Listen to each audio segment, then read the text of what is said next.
Mike was a media operation with a big startup funding that everyone was talking about, and recently they just had to fire their entire staff and sold their entire network, the Mike network, for literally pennies on the dollars. Sold it for, what was it, $5 million, when previously they were evaluated at $100 million.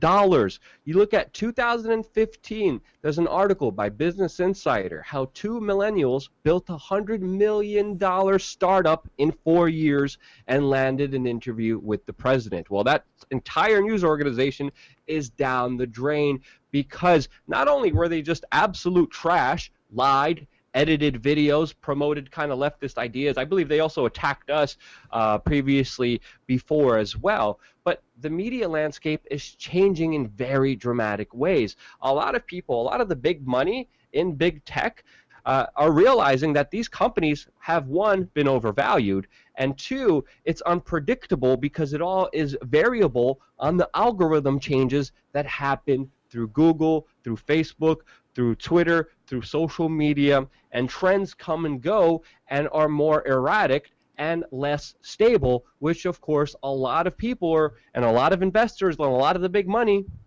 are not comfortable throwing their assets into. And we have seen news organizations like BuzzFeed, who are literally right now selling their own line of kitchen tools at Walmart to survive.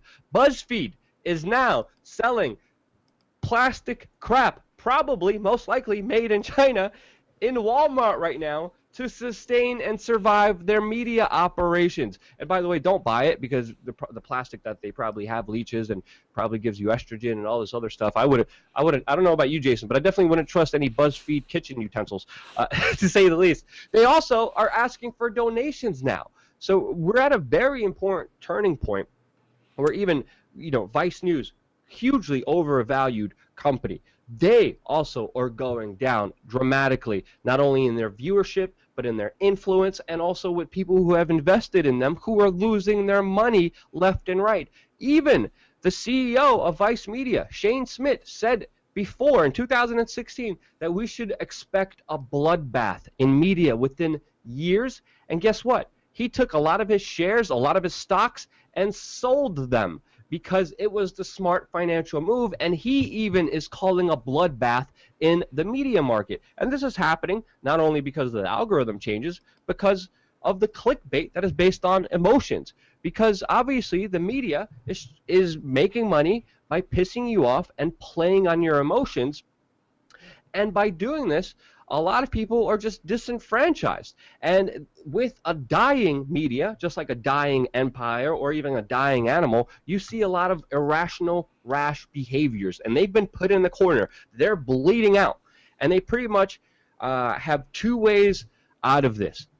One, hate, bait, click tits. Or two, bootlick and kiss up to the establishment selling their souls. And we're seeing all of that. And with the hate bait click tits, obviously they're going to set their kind of emotional outrages on their competition, the people who are coming up, and they're going to smear them along with activists to try to get their competition removed. An example, us and all the other independent media, independent voices who are coming up who don't need millions of dollars of seed funding and investments and can do their job without any of the limousine liberal and corporate executive crap that they all want and demand. And that's why they have been allying with activists, smearing people in order to get rid of the competition, working with big social media to deplatform their competition, to lie about them, and to go after the people who are disrupting the industry the most. And that's why we're even seeing YouTube pretty much destroy their own platform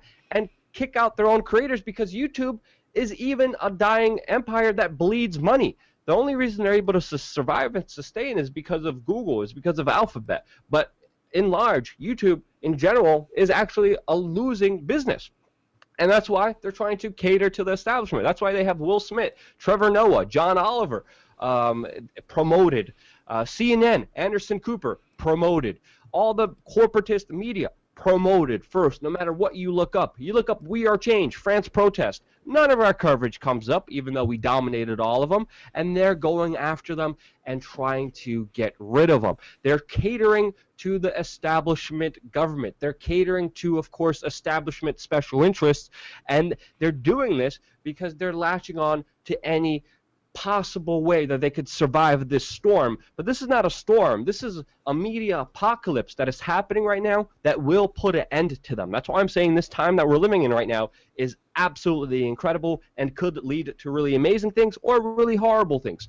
But right now, modern journalism pretty much is some person connected probably to some kind of government agency making up a story, and then later they look for evidence, just like we see right now. The BBC, which is, again, publicly funded news organization, is talking about how Russia pretty much organized the Yellow Vest protest, and we have been seeing similar talk, establishment rhetoric regurgitated to you, propagandized to you by, of course, the special interests, the powers that be, that they bow down to because they want to stay relevant. They want to still exist with their dying, bleeding empires, ultimately moving away from everyone's eyeballs because people are just sick and tired of the hypocrisy and crap. And that's why we're even seeing people say that this Yellow Vest movement is now smaller, that their numbers are not growing, that this is not going to lead to anything. We're seeing the major news station that a lot of the protesters, even in our live stream, literally lit a fire under,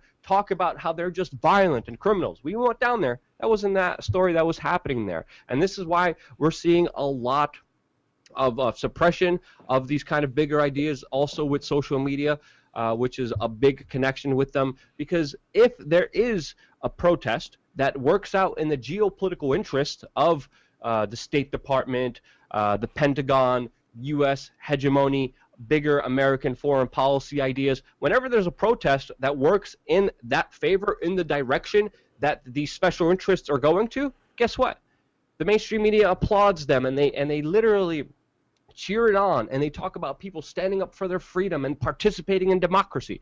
But what's happening with France? It's like, oh no, it's just a bunch of crazy, violent people. And that's why we are seeing what people are describing as the violent death throes of media. And it's only going to get worse here. And they can't compete. They can't compete against individuals. They can't compete against me and you, Jason, because we're doing this on a shoestring budget. I travel hack. I stay in either very cheap Airbnbs or someone's couches to do my media reporting because I generally care about doing this job right. I care about giving you the stories no matter what I have to sacrifice. Other people, when they're getting paid top dollar by special interests, all they care about is the top dollar and not providing a service that benefits their lives and other people's lives. They only care about that power and that money, and it's why they're going to go down, and it's why they're going after PewDiePie. Because if you think about it, PewDiePie is one of the most influential people out there, and he has been able to build his empire because all he did was simply play video games and started talking to people one-on-one on an individual basis, not from a corporate level, not from a sanitized level, not from a censored, controlled, PC correct world. He came out of nowhere, and he's the #1 subscribed YouTuber. And if the big media companies, the big conglomerates, the big special interests, if they could take him down, if they could take down the #1 guy who rose to stardom by himself, who's the #1 subscribed YouTube person, if they could take him down, they think that they could have a victory. They think that they could survive with their failing media industries, and that's why he's been such a target. And that's why we're seeing Vox and other publications talk about how he is pushing and promoting channels that are anti-Semitic. Vox going off and talking about how he has ties to white supremacy and how this is serious trouble for the future of YouTube, attacking not only him, but other people like Lacey Green, like Dave Rubin, Ben Shapiro, individuals that I disagree with, but this Vox article just literally is completely bonkers and insane, insinuating that Lacey Green, a leftist, is somehow a part of this alt-right conspiracy to radicalize people on YouTube. This is the most idiotic, crazy written piece of defamation. It is not journalism. There is no journalism in this Vox piece. It is purely speculation and defamation.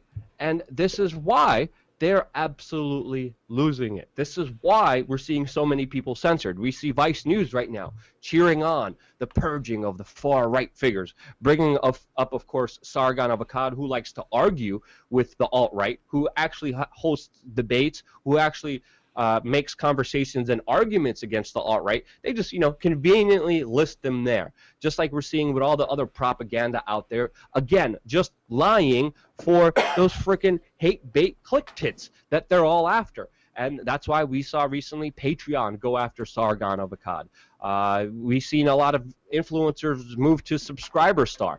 And it's something I thought about doing myself. I've been really busy doing a lot of other stuff, and I haven't had time to. But even in the making of this video, I just found out that Subscriber Star has just been disabled by PayPal, which is going to make it extremely difficult to actually pay people out. And they were supposed to be the competitor to Patreon. And we're seeing this same kind of gang all correlate together because they benefit each other. They work for each other. And that's why we're seeing so much deplatforming. That's why we're seeing people getting hit left and right. They don't know who to hit. They hit anyone that they can. They hit people on the left, they hit people on the right, but they're mainly hitting people that are anti-establishment, that are counter to their narratives, because they know to survive they have to protect their interest. Because once the government has no more control of the media, the people will actually find out what the government is doing.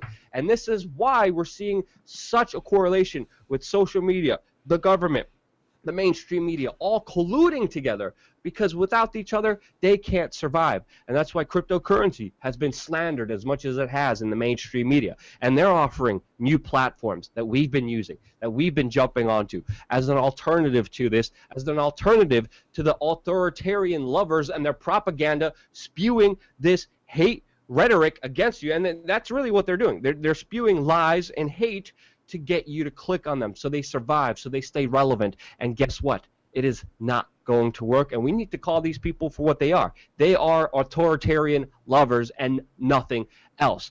And guys, it's not just government here. And a lot of people, especially who follow me, especially who are on the more anarchist side, need to understand here. These big social tech monopolies, they wouldn't exist if it wasn't for government. Two, they get a lot of tax incentives from government, which makes it unfair to a lot of the competition out there. We're talking about Amazon, we're talking about Google, we're talking about Facebook. All of these companies, as Barack Obama even said himself, wouldn't exist if it wasn't for government. But these big tech monopolies, we got to understand, they're collecting all of our private information. They're monitoring every single thing we do. They are controlling what news we see and what we don't see.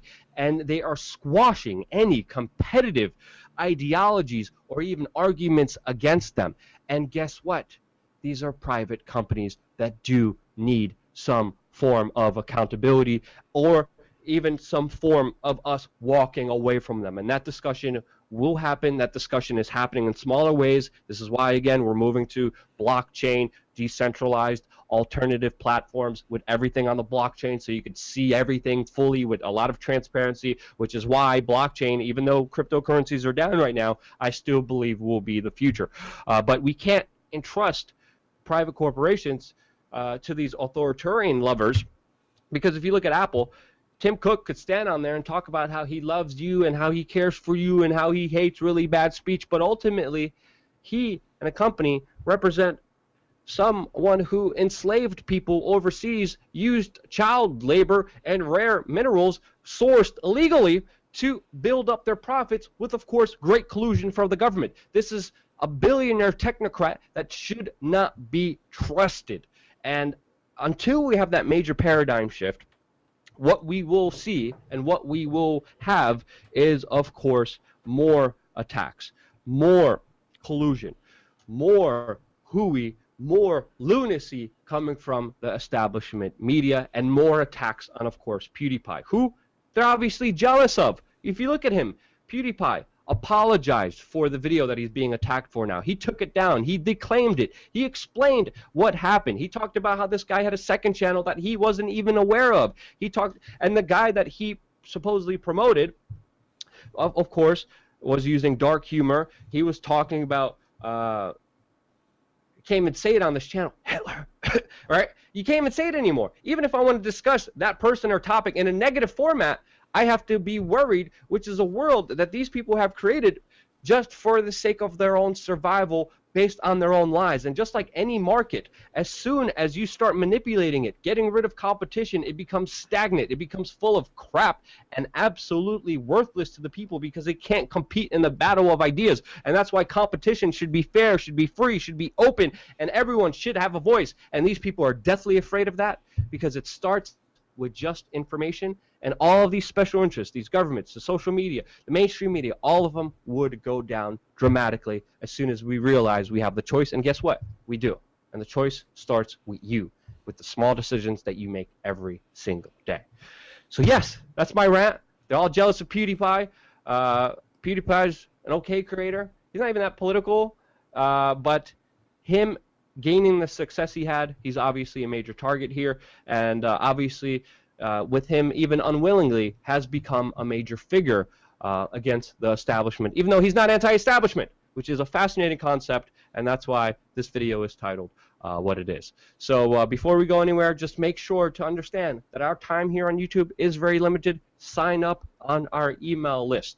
It is the only sure way to stay in contact with us and to make sure that we are still here in this turbulent time where, of course, these people are losing their influence and doing crazy radical things to keep it.